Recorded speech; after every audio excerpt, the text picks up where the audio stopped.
ನಮಸ್ತೆ ಎಲ್ರಿಗೂ. ಸೊ ಇವತ್ತು ನಾವು ಬಾಳೆಹಣ್ಣಿದ್ದು ಒಗ್ಗರಣೆ ಮಾಡುವ. ಸೊ ಮನೆಯಲ್ಲಿ ಬಾಳೆಹಣ್ಣು ಇಲ್ಲದಿದ್ದರೆ ಇಲ್ಲದೇ ಇರೋದಿಲ್ಲ, ಬಟ್ ಇದ್ರೆ ನೋಡಿ ಈ ಥರ ಎಲ್ಲ ಫುಲ್ ಒಂದು ಕೈಲ್ ಫುಲ್ ಹಣ್ಣಾಗಿರ್ತದೆ. ಸೊ ಅದಕ್ಕೆ ಇದನ್ನು ತಿನ್ನಲಿಕ್ಕೆ ಒಂದೇ ದಿವಸದಲ್ಲಿ ಆಗೋದಿಲ್ಲ. ಅದಕ್ಕೆ ಒಗ್ಗರಣೆ ಮಾಡಿ ಇದು ಮಾಡುವ, ಇಲ್ಲ ಅಂದರೆ ಇದು ಒಂದು ನಾಳೆ ಆಗುವಷ್ಟೊತ್ತಿಗೆ ಕಪ್ಪಾಗುತ್ತೆ ಮತ್ತು ನಾಡಿದ್ದು ಕೊಳ್ತೋಗುತ್ತೆ. ಸೊ ಅದಕ್ಕೆ ಒಗ್ಗರಣೆ ಮಾಡಿ ತಿನ್ನುವ. ಇದು ಏನಂದರೆ ಇದು ಫಸ್ಟ್ ಟೈಮ್ ಮಾಡ್ತಾ ಇರೋದು ನಾನು ಕೂಡ. ಇದು ಹೇಗಾಗುತ್ತೆ ನನಗೂ ಕೂಡ ಗೊತ್ತಿಲ್ಲ. ಸೊ ಇವತ್ತು ಮಾಡಿ ತಿಂದು ಹೇಳ್ತೇನೆ. ಒಳ್ಳೇದಾದರೆ ನೀವು ಕೂಡ ಮಾಡಿ, ಒಳ್ಳೆ ಆಗಿಲ್ಲ ಅಂದರೆ ಒಳ್ಳೇದಾಗಿಲ್ಲ ಅಂತಲೇ ಹೇಳ್ತೇನೆ, ಆಯಿತಾ? ಸೊ ಇದರಲ್ಲಿ ನಾನೊಂದು 8 ಬಾಳೆಹಣ್ಣು ತಗೋತೇನೆ.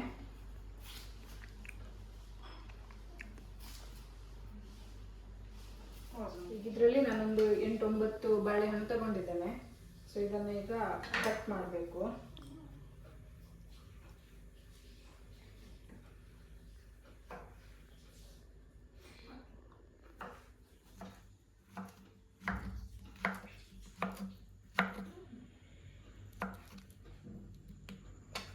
ಪರ್ ಡೇಗೆ ಖಾಲಿ ಒಂದಿಲ್ಲ ಅಂದರೆ 2 ತಿನ್ಲಿಕ್ಕೆ ಆಗ್ತದೆ. ಸೊ ಈ ಥರ ಫುಲ್ ಒಂದು ಕೈಲೇ ಹಣ್ಣಾದರೆ ಅದನ್ನು ಫುಲ್ ಅದು ವೇಸ್ಟ್ ಆಗುತ್ತೆ. ಸೊ ಈ ಥರ ಏನಾದರೂ ಮಾಡಿದರೆ ತಿನ್ಲಿಕ್ಕಾಗುತ್ತಾ ಅಂತ ನೋಡುವ.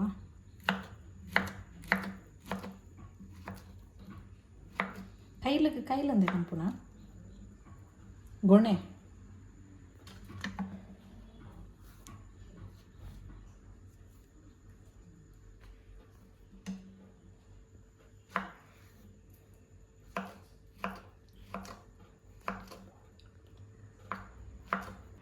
ಓಕೆ, ಇದೀಗ ಕಟ್ ಮಾಡಿ ಆಯಿತು. ಸೊ ಇದನ್ನೊಂದು ಪ್ಲೇಟಲ್ಲಿ ಹಾಕಿ ಇಡ್ತೇನೆ.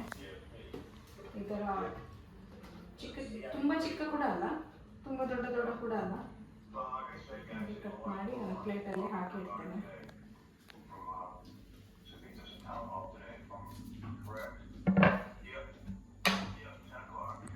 ಓಕೆ, ಸೊ ಇವಾಗ ಒಗ್ಗರಣೆಗೆ ನಾನು ಇದಕ್ಕೆ ತುಪ್ಪ ಹಾಕ್ತಾ ಇದ್ದೇನೆ.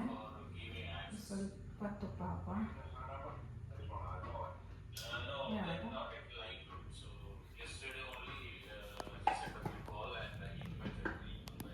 ಅದು ಸ್ವಲ್ಪ ಬಿಸಿ ಆಗಲಿ.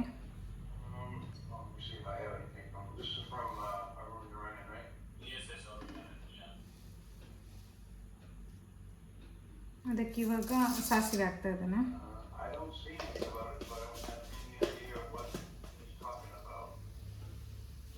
ಅಂತ ಹೇಳುವಾಗ ಇದಕ್ಕೆ ಜೀರಿಗೆ ಹಾಕ್ತೇನೆ.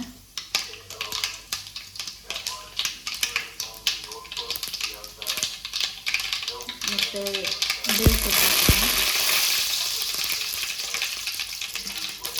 ಮತ್ತು ಒಂದು ಮೆಣಸು,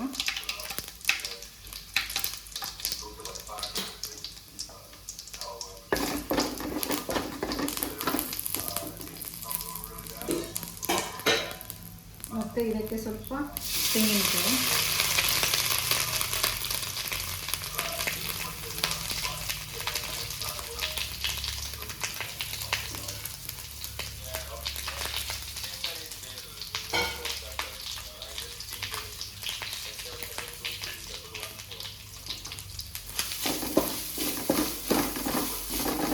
ಚೆನ್ನಾಗಿ ಮಿಕ್ಸ್ ಮಾಡುವುದನ್ನು.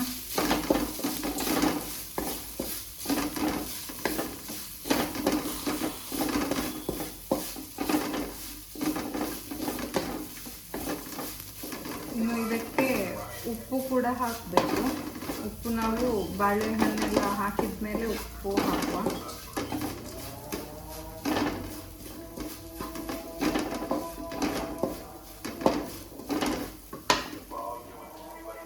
ಇವಾಗ ಇದಕ್ಕೆ ಕಟ್ ಮಾಡಿರುವಂಥ ಬಾಳೆಹಣ್ಣು ಹಾಕ್ತಾ ಇದ್ದೇನೆ.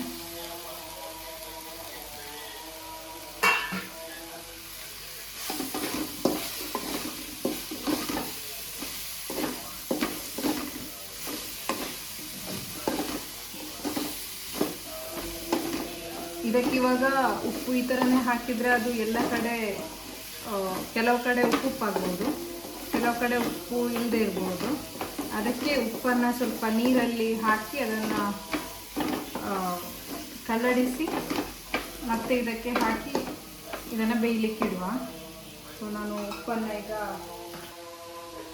ಇದಕ್ಕೆ ಸ್ವಲ್ಪ ಉಪ್ಪು ಹಾಕ್ತಾ ಇದ್ದೇನೆ.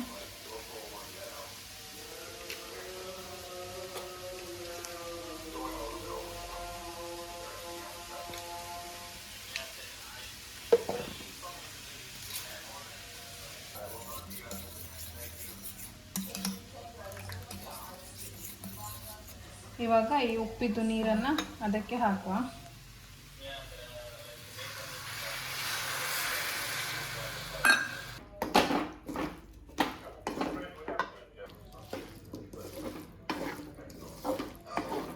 ಸ್ಮೆಲ್ ಚಂದನೆ ಬರ್ತಾ ಉಂಟು.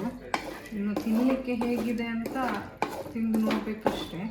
ಇದು ಸ್ವಲ್ಪ ಬೇಯಲಿ, ಒಂದು 5 ಮಿನಿಟ್ಸ್ ಬೇಯಲಿ ಇದು ಹೀಗೆ.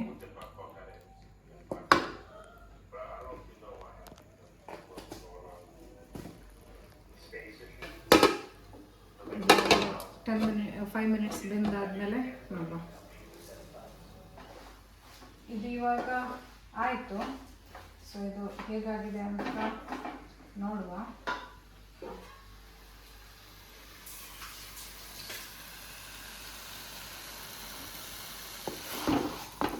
ನೋಡಲಿಕ್ಕೆ ಚೆಂದ ಉಂಟು, ಟೇಸ್ಟ್ ಹೇಗಾಗಿದೆ ಅಂತ ನೋಡುವ. ಬಿಸಿ ಬಿಸಿ ಉಂಟು.